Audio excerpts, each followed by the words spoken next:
Paz e bem, muitíssimo obrigado, presidente, senador Humberto Costa. Quero saudar também senhoras senadores, senhoras senadoras, senhores senadores, funcionários dessa casa, assessores e também você, brasileira, brasileiro, que está nos acompanhando pelo trabalho da equipe da TV Senado, Rádio Senado e Agência Senado. Olha, quase tudo que acontece nesse governo Lula está com sinal trocado. Não precisa ser de direita nem conservador. Eu acredito que um pouco de visão independente, você percebe que algo está errado nesta nação. Na contramão de tudo aquilo que é justo e correto. Agora, mais uma decisão escandalosa, que ao mesmo tempo é ilegal e imoral, com o asilo político diplomático, a senhora Nadine Heredia, esposa do ex-presidente Ollanta Humala, que governou o Peru entre 2011 e 2016. Depois de 3 anos de julgamento pela justiça peruana, com todo o direito à defesa e ao contraditório, algo que a gente não vê em nosso próprio país, tanto o ex-presidente como a primeira-dama foram condenados a 15 anos de prisão por lavagem de dinheiro e recebimento de dinheiro ilegal provenientes da Odebrecht, empresa brasileira, e do governo da Venezuela. Olha que coincidência. Humala, o ex-presidente, continua preso. Foi o próprio Marcelo Odebrecht, em colaboração premiada na Lava Jato, que afirmou que o acerto para o envio de 3 milhões de dólares, repito, 3 milhões de dólares para a campanha de Humala foi feito com Lula e Palocci. Foi o próprio Marcelo Odebrecht que disse isso. Presta atenção.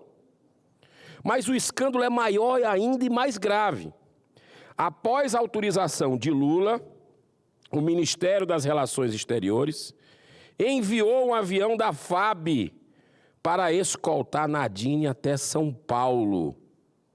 Ou seja, você pagou para nós sermos hoje refúgio de corruptos. Olha como o Brasil está de cabeça para baixo. Os sinais estão aí.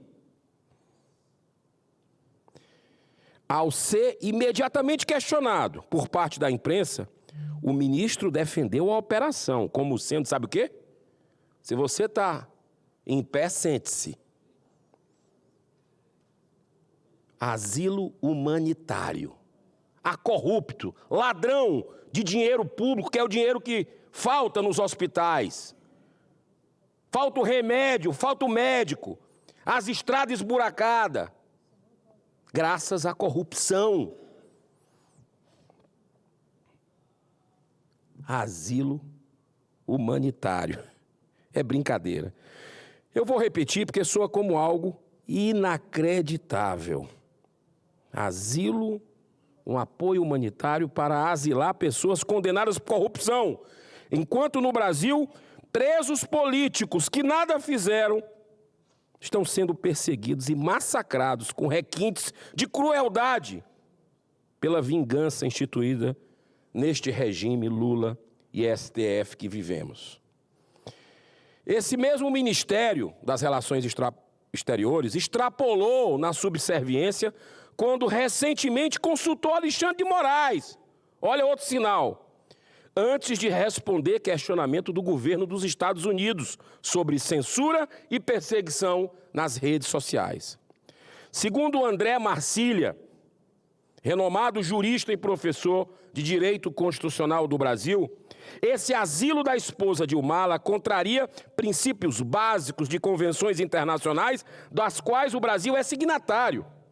Seria transformar um crime comum em proteção diplomática. Asilo político jamais pode se transformar num substitutivo recursal em processos de crimes comuns. Como primeira medida, já encaminhei ao Ministério das Relações Exteriores pedido de informações detalhando todos os fatos inclusive a utilização do avião nosso, do Brasil, da Força Aérea Brasileira, para ir buscar corrupto. Estender tapete vermelho, como foi feito com o Maduro, poucos meses depois que o Lula assumiu, com o ditador sanguinário Nicolás Maduro da Venezuela, tem destruído a Venezuela.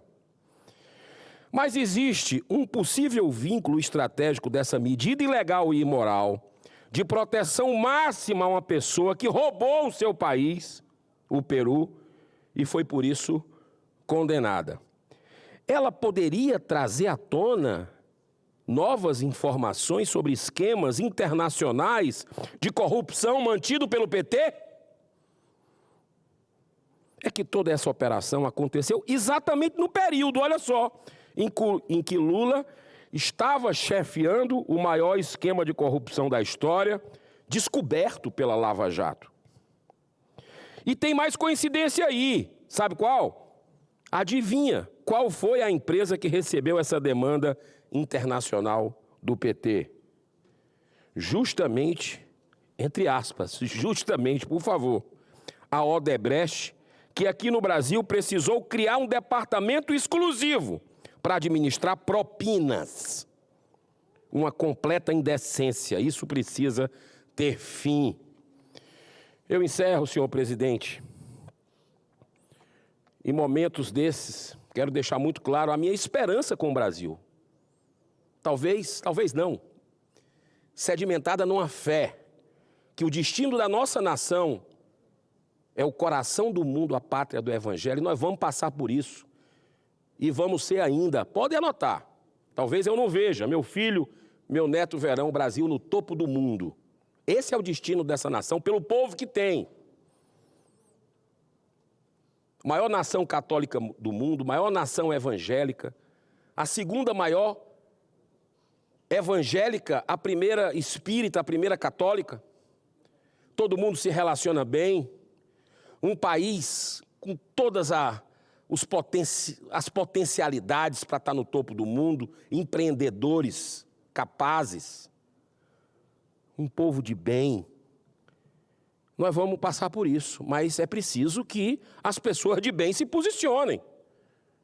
As pessoas de bem precisam se posicionar num momento como esse, ir para a rua.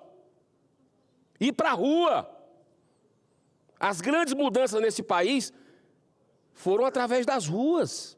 E de forma ordeira, pacífica, respeitosa, como tem que ser, com cartazes.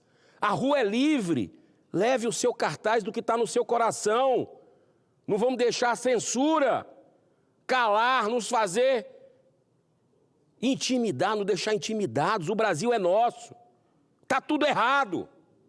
Está tudo errado. As instituições estão se metendo uma em cima das outras, estão invadindo, estão legislando como o STF faz com essa casa. Está errado isso. O Senado precisa se levantar e vai se levantar, porque eu acredito na capacidade de reflexão do ser humano. Cada um aqui tem uma história e está percebendo, no fundo, já percebeu, mas talvez falte uma ação que está errado o que está acontecendo com o Brasil. Com preso político em pleno século XXI, com jornalista indo embora do país porque teve o passaporte tomado, coisa que só se via no nazismo. Conta bancária que o cara trabalhou a vida inteira, desde jovem, bloqueada por uma ordem do ministro do Supremo. Rede social, seu instrumento de trabalho bloqueado. Até parlamentar tem, como o senador Marcos Duval, que não pode exercer o seu direito pleno, eleito pelo povo. Então eu encerro com um pensamento deixado no século XVIII pelo filósofo e iluminista Jean-Jacques Rousseau. Abro aspas, vivemos numa era de filosofia, ciência e intelecto. Por toda parte temos escolas, universidades que nos oferecem a sabedoria de milênios anteriores. Mas e daí? Ficamos acaso mais sábios? Compreendemos melhor o sentido da nossa existência? Sabemos o que realmente é bom para as nossas vidas? No minuto que me falta, senhor presidente.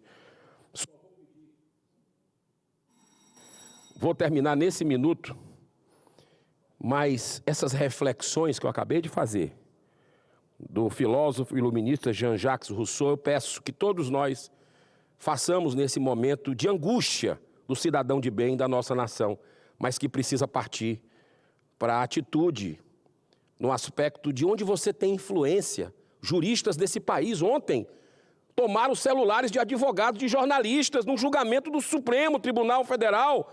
Cadê a OAB? Cadê a Associação de Jornalistas, ABI? A ABERT? Cadê os homens de bem desse país, empreendedores, funcionários públicos? Se posicionem, porque o futuro dos seus filhos, dos nossos filhos e netos, está ancorado no que nós vamos fazer com essa depravação que a gente está vendo no Brasil de hoje. Que Deus abençoe a nossa nação. Muito obrigado, senhor presidente.